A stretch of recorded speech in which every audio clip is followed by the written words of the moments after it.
राम राम किसान साथियों अभी मूंगफली की बुआई का सीज़न चल रहा है। तो किसान साथी अपने यहाँ पर मूंगफली की बुआई की तैयारी करने में लगे हुए हैं। साथियों अभी मूंगफली की जो बुआई हो रही है उसमें किसानों की कुछ समस्याएं मोटी मोटी आती है कि पहली बात हम खेत की तैयारी किस प्रकार से करें।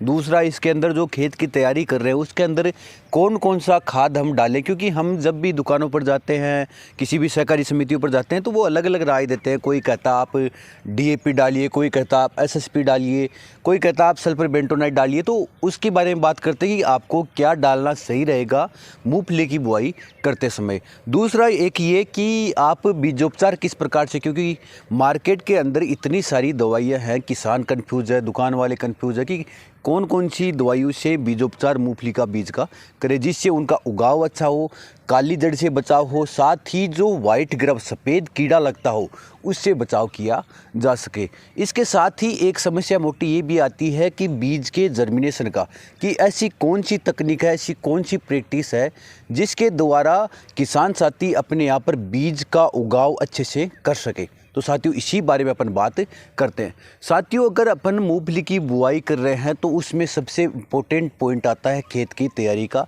खेत की तैयारी आपको अच्छे से करनी है, गहरी जुताई करनी है।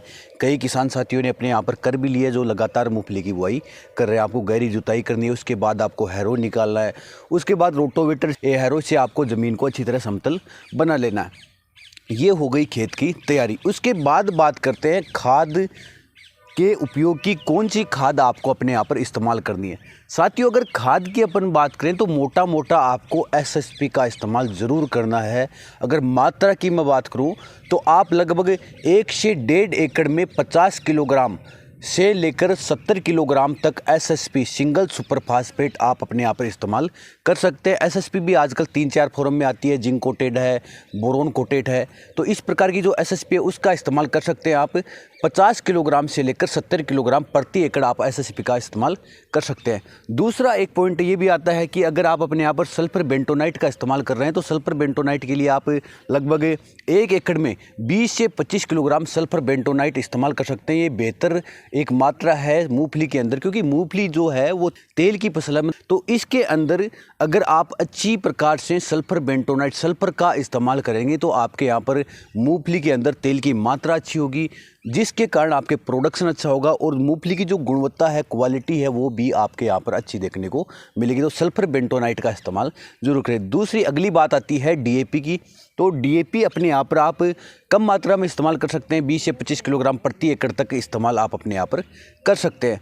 उसके बाद आप अपने यहाँ पर माइक्रो न्यूट्रेंट के लिए, सूक्ष्म पोषक तत्व के लिए सागरिका दानेदार का इस्तेमाल कर सकते हैं। अगर इसकी मात्रा की अपन बात करें तो आप 15 से 20 किलोग्राम प्रति एकड़ इस्तेमाल कर सकते हैं। ये आपको खाद लेना है अपने यहाँ पर बुआई के समय। मूंगफली की अगर बुआई कर रहे हैं तो उस समय ये खाद आपको लेना है।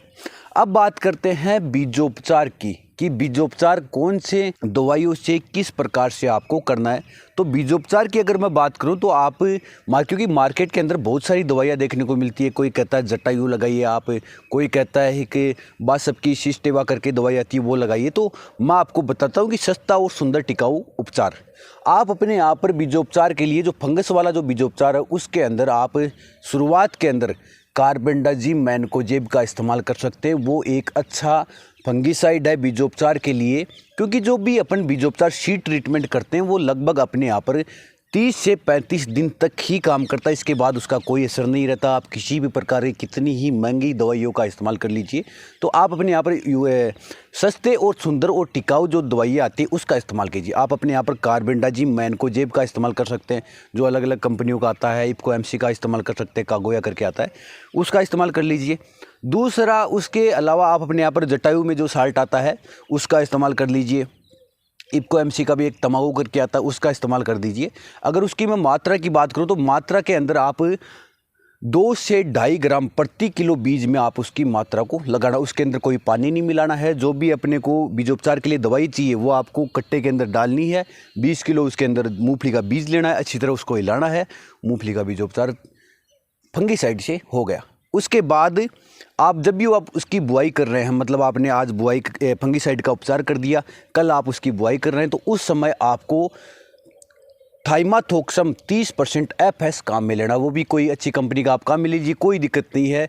ज़्यादा महंगा इंसेक्टिसाइड नहीं आता है, जिसको अपन नॉर्मली लाल दवा बोलते हैं, उसका इस्तेमाल कीजिए। अगर उसकी मात्रा की मैं बात करूँ तो 4 से 5 ml प्रति किलोग्राम बीज और उसके साथ 2 ml प्रति किलोग्राम के हिसाब से आपको पानी उसके अंदर मिलाना है। और उसके बाद आपको उसका बीजोपचार अपने यहाँ पर कर लेना। मतलब अगर आपके पास 1 क्विंटल मूंगफली का बीज है तो अपने यहाँ पर 500 ml थायो FS पर्याप्त है। कोई भी कंपनी का आप ले सकते हैं, इसकी ज़रूरी नहीं है आपके आप बहुत महंगे आप इंसेक्टिसाइड लीजिए।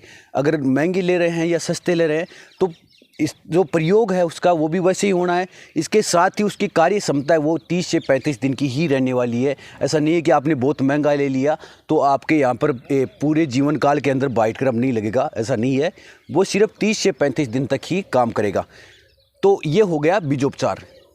अब सबसे एक पॉइंट आता है कि अगर अपने आप पर मूंगफली की बुआई कर रहे हैं तो बीज का उगाव ज़रूरी होता है, और वो अगर अपने यहाँ पर 80 से 85% भी हो जाए तो बहुत ज़्यादा होता है। अगर ये होता है तो अपने यहाँ पर बीज दर कम इस्तेमाल करनी पड़ेगी। आपको खर्चा है वो लगभग 25% तक घट जाएगा, क्योंकि मूंगफली के अंदर सबसे ज़्यादा महंगा उसका बीज ही आता है। तो किसी भी कंपनी का ले लीजिए, हाथ सुलाई का ले लीजिए, अपने घर का ले लीजिए, सबसे महंगा उसके अंदर बीज ही पड़ता है। तो अगर बीज उगाव ज़्यादा होगा तो आपको बीज दर कम इस्तेमाल करनी पड़ेगी। तो इसके लिए सबसे मेरी प्रैक्टिस का मैं बताता हूँ, मेरा अनुभव है, किसानों से मैं बातचीत भी करता हूँ। तो बीज उगाव के लिए अपने यहाँ पर उसकी मॉइस्चर नमी को आप हटाइए, ये सबसे इम्पोर्टेंट है।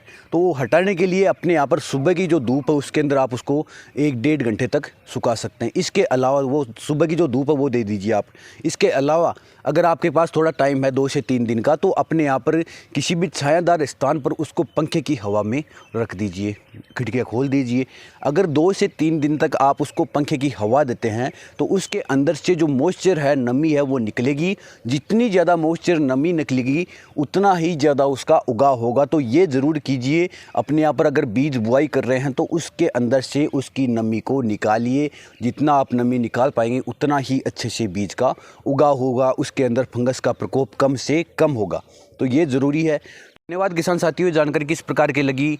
अगर जानकारी अच्छी लगी तो वीडियो को लाइक कर सकते हैं, हमारे चैनल को सब्सक्राइब कर सकते हैं और बेल आइकन के निशान को दबा सकते हैं, ताकि ऐसी ही नई जानकारी जो हमें वीडियो के माध्यम से अपलोड करें वो आपको मिलती रहे। और जो मूंगफली खेती की बात करें, अन्य जो भी क्रॉप अपन लगा रहे हैं, कैश क्रॉप है, तो इन सब के बारे में अपन बात करते रहते हैं। तो अगर कोई आपको जानकारी चाहिए इस मामले में तो आप हमें कमेंट के माध्यम से बता सकते हैं, हम उसका जवाब ज़रूर देंगे, उसके ऊपर वीडियो बनाने की भी कोशिश करेंगे। धन्यवाद साथियों।